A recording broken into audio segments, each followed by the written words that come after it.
എല്ലാ വിദ്യാർത്ഥികൾക്കും പുതിയൊരു വീഡിയോയിലേക്ക് സ്വാഗതം. ഈ വർഷത്തെ +1 higher secondary, vocational higher secondary second allotment result June 9-ാം തീയതിയോടെ പ്രസിദ്ധീകരിക്കും. അപ്പോൾ വിദ്യാർത്ഥികൾ ചോദിക്കുന്ന പ്രധാനപ്പെട്ട കാര്യമാണ്, എനിക്ക് ഫസ്റ്റ് അലോട്ട്മെൻറ്റ് ലഭിച്ച സമയത്ത് ഞാൻ അവിടെ ടെമ്പററി ആയിട്ടാണ് അഡ്മിഷൻ നേടിയിട്ടുള്ളത്. അപ്പോൾ അങ്ങനെ ടെമ്പററി അഡ്മിഷൻ നേടിയ ഒരു വിദ്യാർത്ഥി ആയതുകൊണ്ട് തന്നെ സെക്കൻഡ് അലോട്ട്മെൻറ്റിൽ എനിക്ക് വേറൊരു സ്കൂളിൽ കിട്ടി, അല്ലെങ്കിൽ വേറൊരു സ്കൂൾ കിട്ടിയിട്ടില്ല. അപ്പോൾ അങ്ങനെയെങ്കിൽ ആ ഒരു കിട്ടിയ സ്കൂളിൽ ടെമ്പററി അഡ്മിഷൻ നേടാൻ പറ്റുമോ, അതല്ല എനിക്ക് ഫസ്റ്റ് കിട്ടിയ ആ ഒരു സ്കൂളിൽ ടെമ്പററി ആയിട്ട് തന്നെ വീണ്ടും തുടരാൻ പറ്റുമോ എന്നുള്ളത് വിദ്യാർത്ഥികൾ ചോദിച്ചൊരു സംശയമായിരുന്നു. അതുപോലെ തന്നെ ഒരു വിദ്യാർത്ഥി ചോദിച്ച പ്രധാനപ്പെട്ട കാര്യമായിരുന്നു, 6ാമത്തെ ഓപ്ഷനിലാണ് എനിക്ക് അലോട്ട്മെൻറ്റ് കിട്ടിയത്. അതിന് മുകളിലായിട്ട് 1, 2, 3, 4, 5 എന്നിങ്ങനെയുള്ള ഓപ്ഷനുകളിൽ ഞാൻ സയൻസ് തന്നെയാണ് ഓപ്ഷൻ കൊടുത്തത്. അപ്പോൾ അതിൽ ഏത് ഓപ്ഷൻ കിട്ടിയാലും എനിക്ക് നല്ലതായിട്ടാണ് തോന്നിയിട്ടുള്ളത്. അതുകൊണ്ട് തന്നെ 6ാമത്തെ ഓപ്ഷനിലാണ് ടെമ്പററി അഡ്മിഷനാണ് എടുത്തിട്ടുണ്ടായിരുന്നത്. അപ്പോൾ അങ്ങനെയെങ്കിൽ എനിക്ക് അടുത്ത സെക്കൻഡ് അലോട്ട്മെൻറ്റിൽ എൻ്റെ മുകളിലുള്ള, അതായത് മറ്റു ഓപ്ഷനുകളെ പരിഗണിക്കുമോ എന്നുള്ളത് ആ ഒരു വിദ്യാർത്ഥി ചോദിച്ചിട്ടുണ്ടായിരുന്നു. അപ്പോൾ ആ ഒരു സംശയത്തിലുള്ള ഉത്തരവും ഈ ഒരു വീഡിയോയിൽ നിങ്ങൾക്ക് മനസ്സിലാക്കാൻ സാധിക്കുന്നതാണ്. അതുപോലെ തന്നെ വിദ്യാർത്ഥികൾ ചോദിച്ച കാര്യമായിരുന്നു, ഞാനിപ്പോൾ അതായത് 6ാമത്തെ ഓപ്ഷനാണ് എനിക്ക് അലോട്ട്മെൻറ്റ് കിട്ടിയിട്ടുണ്ടായിരുന്നത്. അപ്പോൾ അങ്ങനെയെങ്കിൽ ഞാൻ അവിടെ പെർമനൻറ്റ് അല്ലെങ്കിൽ ടെമ്പററി അഡ്മിഷനാണ് നേടിയതെങ്കിൽ എനിക്ക് അടുത്ത സെക്കൻഡ് അലോട്ട്മെൻറ്റിൽ എങ്ങനെ പരിഗണിക്കുമോ എന്ന് ചോദിച്ചിട്ടുണ്ടായിരുന്നു. അപ്പോൾ നിങ്ങൾക്ക് ആ ഒരു സംശയത്തിനുള്ള എല്ലാമുള്ള ഉത്തരങ്ങൾ നിങ്ങൾക്ക് ഈ ഒരു വീഡിയോയിൽ മനസ്സിലാക്കാൻ സാധിക്കുന്നതായിരിക്കും. അപ്പോൾ ആദ്യത്തെ വിദ്യാർത്ഥി ചോദിച്ച ആ ഒരു സംശയത്തിലേക്ക് നമുക്ക് വരാം. അതായത്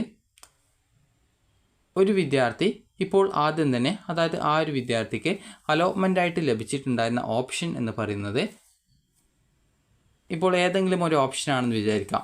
അപ്പോൾ അങ്ങനെയെങ്കിൽ ആ ഒരു വിദ്യാർത്ഥി ഫസ്റ്റ് അലോട്ട്മെൻറ്റിൽ ടെമ്പററി ആയിട്ടാണ് അഡ്മിഷൻ നേടിയതെന്ന് വിചാരിക്കാം.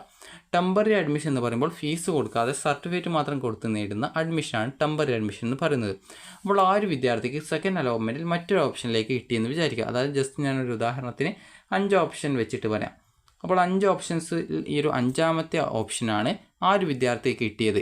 അപ്പോൾ ആ ഒരു വിദ്യാർത്ഥി അവിടെ ടെമ്പററി ആയിട്ടോ അതല്ലെങ്കിൽ പെർമനൻ്റ് ആയിട്ടോ അഡ്മിഷൻ നേടിയിട്ടുണ്ട് എന്ന് വിചാരിക്കാം. അപ്പോൾ ആ ഒരു വിദ്യാർത്ഥി ഹയർ ഓപ്ഷൻസ് നിലനിർത്തിയിട്ടുണ്ടായിരുന്നു. അപ്പോൾ അതുകൊണ്ട് തന്നെ ആ ഒരു വിദ്യാർത്ഥിക്ക് സെക്കൻഡ് അലോട്ട്മെൻറ്റിൽ 3ാമത്തെ ഓപ്ഷനിലേക്ക് അലോട്ട്മെൻറ്റ് കിട്ടി.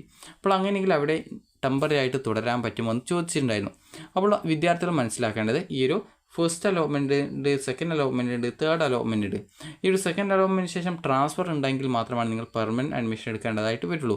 ട്രാൻസ്ഫർ ഉണ്ടാവാനുള്ള സാധ്യത തേർഡ് അലോട്ട്മെൻറ്റിന് ശേഷം മാത്രമാണ്. അപ്പോൾ അതുകൊണ്ട് തന്നെ സെക്കൻഡ് അലോട്ട്മെൻറ്റിൽ നിങ്ങൾക്ക് മറ്റൊരു ഓപ്ഷനിലേക്ക് അലോട്ട്മെൻറ്റ് കിട്ടുന്ന സാഹചര്യത്തിൽ ആ ഒരു കിട്ടിയ ഓപ്ഷൻ്റെ താഴെയുള്ള എല്ലാവിധ ഓപ്ഷനും റിമൂവ് ചെയ്യപ്പെടുന്നതുകൊണ്ട് ഈ ഒരു സ്കൂളിൽ നിങ്ങൾ ടെമ്പററി ആയിട്ട്, അല്ലെങ്കിൽ ആ ഒരു കോഴ്സ് മാറ്റമാണെങ്കിൽ അത് അങ്ങനെ നിങ്ങൾ എന്താണോ ഓപ്ഷൻ വെച്ചത് അതനുസരിച്ചിട്ടാണ് കിട്ടുന്നത്. അപ്പോൾ ആ ഒരു പുതുതായിട്ട് സെക്കൻഡ് അലോട്ട്മെൻറ്റ് കിട്ടിയിട്ടുള്ള സ്കൂളിൽ നിങ്ങൾക്ക് ടെമ്പററി അഡ്മിഷൻ ആയിട്ട് തന്നെ തുടരാനായിട്ട് സാധിക്കുന്നതായിരിക്കും. ടെമ്പററി അഡ്മിഷൻ ആയിട്ട് തന്നെ നിങ്ങൾക്ക് ഇഷ്ടമുള്ള കോഴ്സും സ്കൂളും തന്നെയാണെങ്കിൽ നിങ്ങൾക്ക് വേണമെങ്കിൽ പെർമനൻറ്റ് അഡ്മിഷൻ എടുക്കാം. അതല്ല നിങ്ങൾക്ക് ഇഷ്ടമില്ലാത്ത സ്കൂളോ കോഴ്സോ ആണെങ്കിൽ നിങ്ങൾക്ക് ടെമ്പററി ആയിട്ട് തന്നെ അഡ്മിഷൻ നേടാവുന്നതാണ്. നിങ്ങൾ പെർമനൻറ്റ് അഡ്മിഷനാണ് എടുത്തതെങ്കിൽ കൂടി ഹയർ ഓപ്ഷൻസ് നിലനിർത്തിയത് കൊണ്ട് തന്നെ സെക്കൻഡ് അലോട്ട്മെൻറ്റിൽ നിങ്ങളെ പരിഗണിക്കുകയും അതുപോലെ തന്നെ അവിടെ നിങ്ങൾക്ക് ടെമ്പററി ആയിട്ടോ അല്ലെങ്കിൽ പെർമനൻ്റ് ആയിട്ടോ നിങ്ങൾക്ക് അഡ്മിഷൻ നേടാൻ പറ്റുന്നതായിരിക്കും. അപ്പോൾ നിങ്ങളുടെ ആ ഒരു ഫസ്റ്റ് ഡൗട്ട് മാറിയിട്ടുണ്ടാകുമെന്ന് വിചാരിക്കുന്നു. ഫസ്റ്റ് അലോട്ട്മെൻറ്റിൽ ടെമ്പററി അഡ്മിഷൻ നേടിയ ഒരു വിദ്യാർത്ഥിക്ക് സെക്കൻഡ് അലോട്ട്മെൻറ്റിലും ടെമ്പററി അഡ്മിഷൻ നേടാം. അതുപോലെ ഫസ്റ്റ് അലോട്ട്മെൻറ്റിൽ നിങ്ങൾ 1ാമത്തെ ഓപ്ഷനിലേക്കുള്ള ഏത് ഓപ്ഷനിൽ അലോട്ട്മെൻറ്റ് ലഭിച്ചിട്ട് നിങ്ങൾ പെർമനൻറ്റ് അഡ്മിഷനാണ് നേടിയതെങ്കിൽ പോലും സെക്കൻഡ് അലോട്ട്മെൻറ്റിൽ നിങ്ങളെ പരിഗണിക്കുന്നതും സെക്കൻഡ് അലോട്ട്മെൻറ്റ് മറ്റൊരു സ്കൂളിലേക്ക് അല്ലെങ്കിൽ മറ്റൊരു ഓപ്ഷനിലേക്ക് അലോട്ട്മെൻറ്റ് കിട്ടുകയാണെങ്കിൽ ആ ഒരു കിട്ടിയ ഓപ്ഷനിലേക്ക് പോയിട്ട് നിങ്ങൾക്ക് ടെമ്പററി ആയിട്ടോ അല്ലെങ്കിൽ പെർമനൻ്റ് ആയിട്ടോ അഡ്മിഷൻ നേടാൻ പറ്റും. സെക്കൻഡ് അലോട്ട്മെൻറ്റിൽ മറ്റൊരു ഓപ്ഷനിലേക്ക് കിട്ടുകയാണെങ്കിൽ ആദ്യം കിട്ടിയ ഓപ്ഷൻ റദ്ദ് ചെയ്യുന്നതും പിന്നീട് പുതുതായിട്ട് കിട്ടിയ സ്കൂൾ എവിടെയാണോ അവിടെ പോയിട്ട്, അല്ലെങ്കിൽ കോഴ്സ് എവിടെയാണോ അവിടെ പോയിട്ട് നിങ്ങൾ ടെമ്പററി ആയിട്ടോ അല്ലെങ്കിൽ പെർമനൻ്റ് ആയിട്ടോ നിങ്ങൾക്ക് അഡ്മിഷൻ നേടാവുന്നതാണ്. ഇനി അടുത്തതായിട്ട് വിദ്യാർത്ഥി ചോദിച്ച ആ ഒരു സംശയത്തിലേക്ക് വരാം.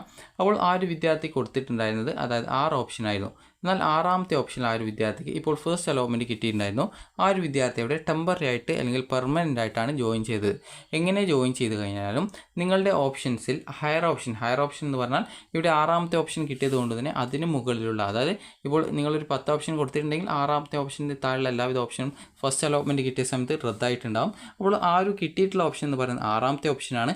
6ാമത്തെ ഓപ്ഷൻ്റെ മുകളിലുള്ളത് 1 മുതൽ 2, 3, 4, 5 ഇങ്ങനെ 5 ഓപ്ഷനുകളാണ് അവിടെ ബാലൻസ് ആയിട്ടുള്ളത്. അപ്പോൾ ഈ ഒരു ഓപ്ഷൻ നിങ്ങൾ ഹയർ ഓപ്ഷൻ ക്യാൻസലേഷൻ ഫോം ഉപയോഗിച്ച് ഏതെങ്കിലും ഓപ്ഷൻ റിമൂവ് ചെയ്തിട്ടുണ്ടെങ്കിൽ അങ്ങനെയുള്ള ഓപ്ഷനെ പരിഗണിക്കില്ല.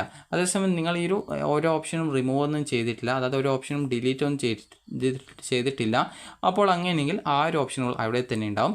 സെക്കൻഡ് അലോട്ട്മെൻറ്റിൽ നിങ്ങളുടെ ആ ഒരു ഓപ്ഷനുകളെ അവിടെ പരിഗണിക്കുന്നതായിരിക്കും. അങ്ങനെ പരിഗണിക്കുന്ന സമയത്ത് നിങ്ങൾക്ക് മറ്റൊരു ഓപ്ഷനിലേക്ക് മാറ്റം കിട്ടിയെങ്കിൽ, അതായത് ഇപ്പോൾ 3ാമത്തെ ഓപ്ഷനിലാണ് നിങ്ങൾക്ക് മാറ്റം കിട്ടിയിട്ടുള്ളതെങ്കിൽ നിങ്ങളുടെ 6ാമത്തെ ഓപ്ഷൻ റദ്ദാവും, അതുപോലെ തന്നെ 4ാമത്തെ ഓപ്ഷൻ റദ്ദാവും, 5ാമത്തെ ഓപ്ഷൻ റദ്ദാവും. അപ്പോൾ ഇത്രയും ഓപ്ഷൻ റദ്ദായിട്ട് 3ാമത്തെ ആ ഒരു ഓപ്ഷനിലേക്ക് സെക്കൻഡ് അലോട്ട്മെൻറ്റ് കിട്ടുകയും അതുപോലെ തന്നെ പിന്നീട് ഇവിടുത്തെ അഡ്മിഷൻ ഇവിടേക്ക് പോയത് കൊണ്ട് തന്നെ ആ ഒരു സെക്കൻഡ് അലോട്ട്മെൻറ്റ് പ്രകാരം എവിടെയാണോ കിട്ടിയത് ആ ഒരു സ്കൂളിൽ പോയിട്ട് നിങ്ങൾ ടെമ്പററി ആയിട്ടോ അല്ലെങ്കിൽ പെർമനൻ്റ് ആയിട്ടോ നിങ്ങൾക്ക് അഡ്മിഷൻ നേടാവുന്നതാണ്. അപ്പോൾ അതിനായിട്ട് നിങ്ങൾ ആദ്യം തന്നെ ഫസ്റ്റ് അലോട്ട്മെൻറ്റ് ലഭിച്ച് നിങ്ങൾ ടെമ്പററി ആയിട്ടോ അല്ലെങ്കിൽ പെർമനൻ്റ് ആയിട്ടോ അഡ്മിഷൻ നേടിയ സ്കൂളിൽ പോയിട്ട് നിങ്ങളുടെ ഡോക്യുമെൻറ്റ്സും കാര്യങ്ങളൊക്കെ വാങ്ങിക്കുക. അപ്പോൾ അതുപോലെ പുതുതായിട്ടുള്ള മറ്റൊരു സെയിം സ്കൂളിലെ തന്നെ മറ്റൊരു ഓപ്ഷനാണ് കിട്ടിയതെങ്കിൽ നിങ്ങൾക്ക് അവിടെ എക്സ്ട്രാ ഫീ പേയ്മെൻറ്റ് എന്തെങ്കിലും ഉണ്ടെങ്കിൽ അത് അടച്ചുകൊണ്ട് നിങ്ങൾക്ക് അവിടെ പോയിട്ട് ടെമ്പററി അഡ്മിഷനോ അല്ലെങ്കിൽ പെർമനൻറ്റ് അഡ്മിഷനോ നേടാവുന്നതാണ്.